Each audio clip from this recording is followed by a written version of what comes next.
Hi all, I just wanted to do a quick video presentation about portfolios. I feel like your chapter gave you a great place to start from, but I personally like to see a lot of examples, so I thought I would share some examples from my own teaching and that I've gathered throughout the years, throughout my years working with other teachers and at the university level. So first, I need to give a hats off to my professor, Dr. Carol Myford. She taught me everything I know about assessment, and anything that's wrong is all on me, and anything that's fabulous and amazing is all from her. So what is a portfolio? You can have a variety of reasons for choosing to use a portfolio, but at its core, it's a purposeful selection of student work. So these are pieces that have been selected for a reason, whether it be to document where a student is at this moment in time, to celebrate their best work, that'd be more of a celebration portfolio.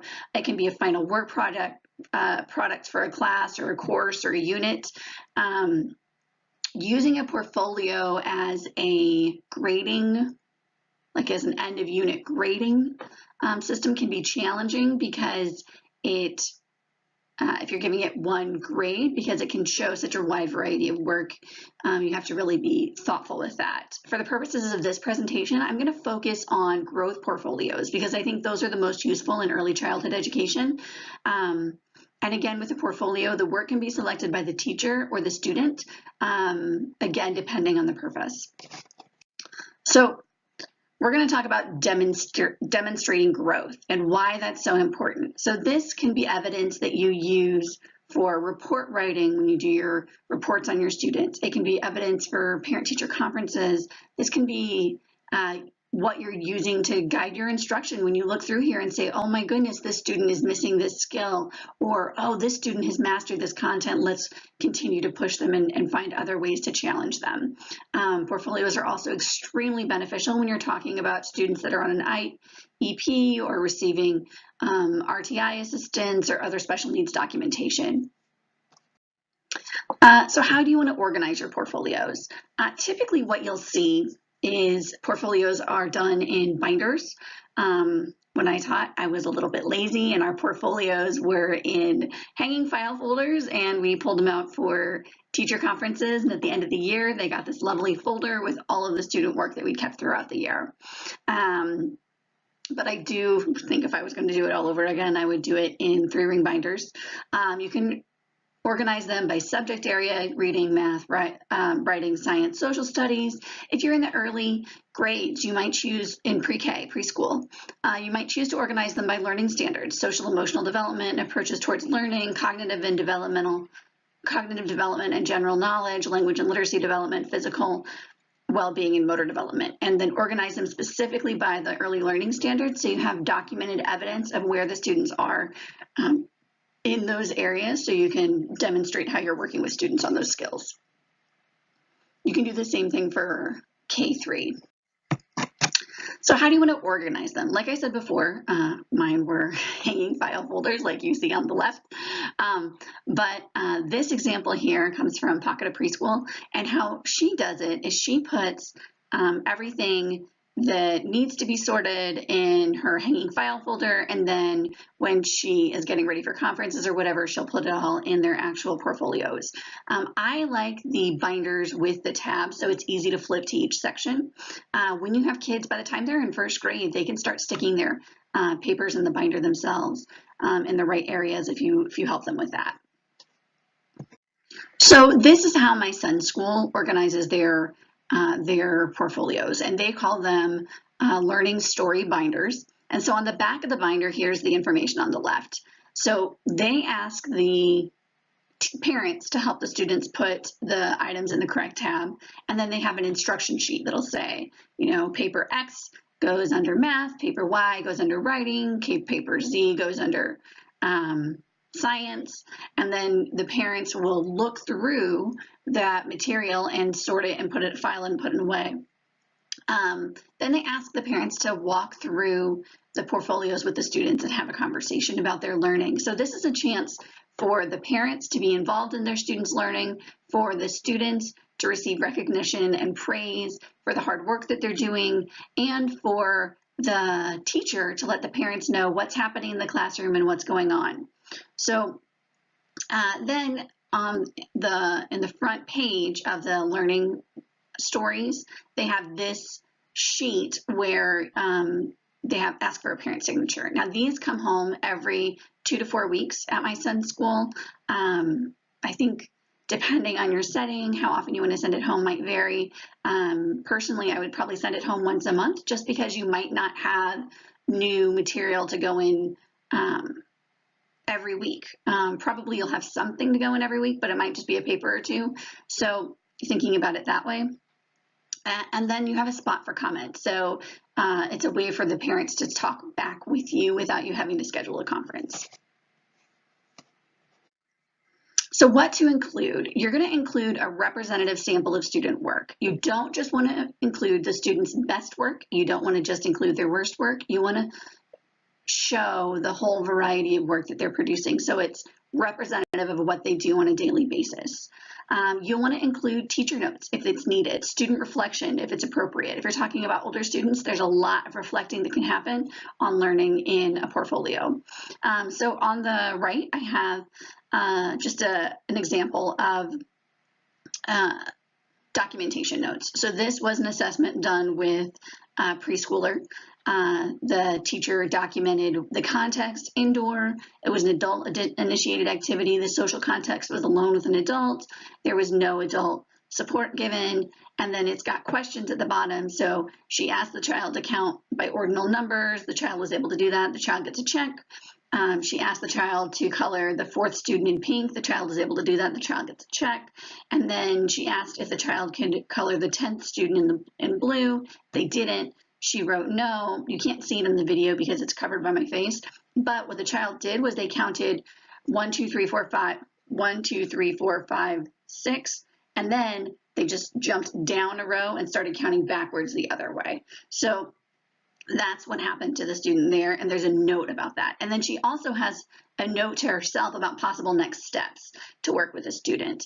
And at the very bottom of the page, she has a link to the curriculum expectations. So you can put a lot of information in one page, and it's a great way to demonstrate that you're teaching the skills that you're required to teach and what the curriculum expectations are that you're meeting by doing this activity. Here's another example from this same website. Yeah, you can read through that. I'll upload the PowerPoint as well as the video. So you can include written samples. This can be math problems, writing activities, drawings. I love self-portraits. Ask your kids to do a self-portrait the first day of school, the middle of the year, and the end of the year in the early grades. It is a really powerful way to see how their fine motor control is developing, their understanding of, they're going to write their name on there, so you'll see growth in how they're writing their names and a lot of other information you can get from that. And it's really neat for the kids to see, wow, at the beginning of the year, that's what I could draw, and at the end of the year, this is what I'm able to do. And really, any kind of paper they create in your classroom can be included in this. And just because you choose to include a piece for one student doesn't mean you have to have the exact same piece in every one. So if a kid is in dramatic play and they're doing pretend writing, so you have your dramatic play area set up as a grocery store, and one student is writing a list. You can grab that list from that student after dramatic play is over, write a note on the back saying, on this date, so-and-so did dramatic play and she was writing a list. And then you've captured that student's authentic writing in context, and then you can slide that into their portfolio. And that's a really powerful sample of student work. So anytime there's something interesting a child is doing, something that's representative of what they're typically able to do, something that's way above and beyond, you'll want to make a note on the back, wow, this is the first time this student did X, Y, Z. It's a really powerful way to show your understanding of the students and to dig deeper into what they are able to do. So here are some other work samples. Y'all are gonna get tired of looking at my little boy Will because I've saved everything he's ever done so that I have examples for my classes. So I stole this from his preschool portfolio that his teachers put together. So you can include photos of students. And this is an incredibly powerful way to capture that learning going on in early childhood environments. A lot of the learning they're doing is playing and socializing and building with blocks, and all of those things have value and power and meaning. And so if you can capture some photographs and then add a couple of notes for parents to be able to understand it, it's a very powerful tool to capture student learning, capture what they're able to do, and to share and demonstrate that understanding to the parents. And then his teacher did a great job and made a little note about why working with manipulativism is important, why dramatic play and housekeeping is important. And so all of that is beneficial for you to document what you're doing with the students and what the students are capable of doing, and for the families to understand why play is so important in early childhood. So here's some other samples. Again, you're going to get tired of Will. But this is on the far left is a first day of first grade survey that he did. And again, I told you about the power of self-portraits. Here's his self-portrait. Here's how he feels. You can't see it in the scanned copy, but he's very excited. He's got that filled in. You can also include oral reading, fluency rubrics, any kind of reading assessment you're doing, you can include in their portfolio. So here, she has the fluency. She's written the title of the book, the date, and then the captured on the fluency rubric exactly how he did. The final piece is math assessment from the math program that they use at his school. So they do number bonds. The kids write the number on the top is the answer to the problem, and then they put two numbers that you can add together to answer the top number. So they were given 90 seconds in order to answer as many as they could. She captured how many he was able to answer in the 90 seconds, and then she uses that for her assessment data, but it's also a way, she included these throughout the year, and so I could see at the beginning of the year he was only able to get 8 done correctly. And this is an example of CBM, where you give the same assessment multiple times throughout the year, and then you watch for the growth. So here, she was able to show that, at the beginning of the year for the number 7, he was able to get 8 out of 8. She does the same thing mid-year or later in the year, and it would show if he was able to do more and his fluency had improved. Here is some examples from when he was in 2.5-year-old preschool. She's got his first day of preschool. She had the date on the bottom, but I cut that off because it had his preschool name on there. Again, the scanned copy doesn't do it justice, but it's a bunch of scribbles in different colors. And then the one on the left is a tracing activity, and basically he wasn't able to trace, but it showed where he was in the second month of school when he was 2.5. You can also include things like your assessments that you're doing with your students. So the far left is the letter sound assessment with the uppercase, the lowercase. You would show that to the students. The center is where you're going to capture which ones were correct, which were incorrect, which ones they were able to self-correct.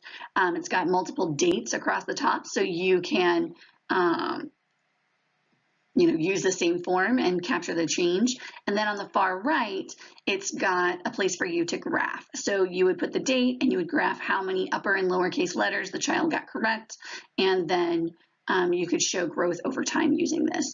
And all of that, if you put that in the portfolio, it's a chance for the parents to see what their students are learning, how their students are growing, and what you're doing to work with their students.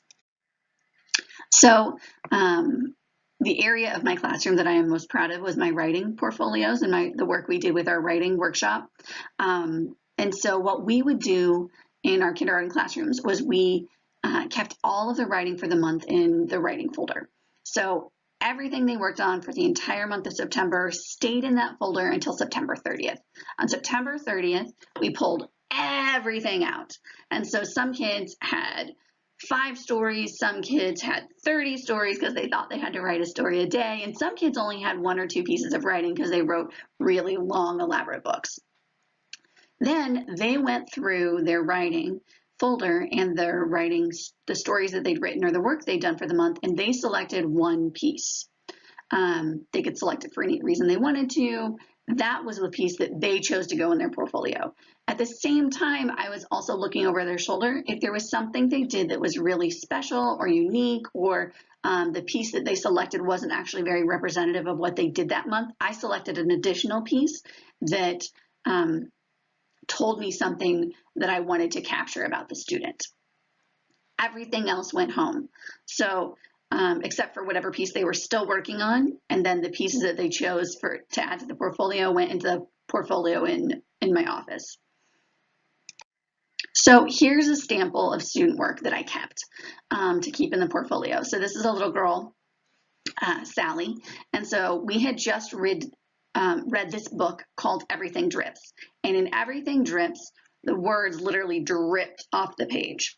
So what she wrote is, my bottle is starting to drip and it's dripping everywhere, but you can see that she literally has the words dripping down the page. So on the back of this book, I wrote a note, written after class, read Everything Drips, experimented with letters, with dripping letters like the book, innovative strategy. So then when I went to parent-teacher conferences, when I went to do my report card, I was able to talk about the innovation that Sally showed in her writing and the types of strategies she used in her writing. And I could also see, this is in kindergarten, we need to work on capitals and lowercase, but she knows about spacing. So all of that information I can get just by looking at this one student sample. So the other thing you can use your growth portfolios with is to reflect.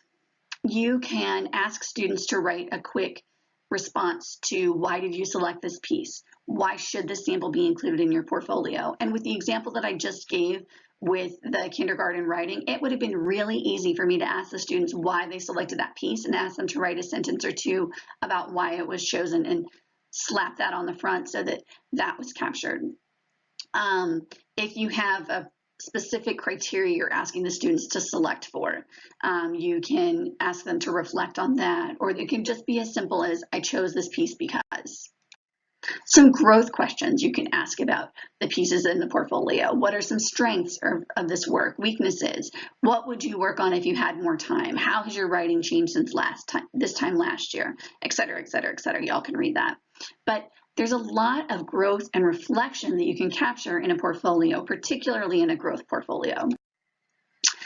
And I didn't even dig into digital portfolios. So digital portfolios are another great strategy and tool. It's a great way to communicate with parents because they can see the material anytime that they want to. I'm not going to get into specifics because likely if you're a district that's using digital portfolios, they will already have a system in place. You can use systems as simple as Google Docs that's free for every student. You can use something as complex as Seesaw has their own platform you can use for digital portfolios, and they can be very powerful. For me, for the primary grades, for early childhood, I think that there's power in paper, and I'm a super techie. Like my dissertation, I looked at digital writing in the primary grades. I love to use technology whenever possible, but I think that little kids like to have something to hold. And like I said, if your district is doing digital portfolios, that's great. They'll teach you how to do it. If your future district isn't, paper and pencil is a great way to do it because most of their writing and most of their work, math, etc., is all on paper, and you don't have to spend hours scanning things in or taking pictures, etc. So that is my overview for portfolios. I hope that that's helpful. I think that this is one of those things you might want to keep because when you're in a classroom, it'll give you ideas for how to organize your portfolios. You might flag it as something that's important. So thank you so much and have a great week.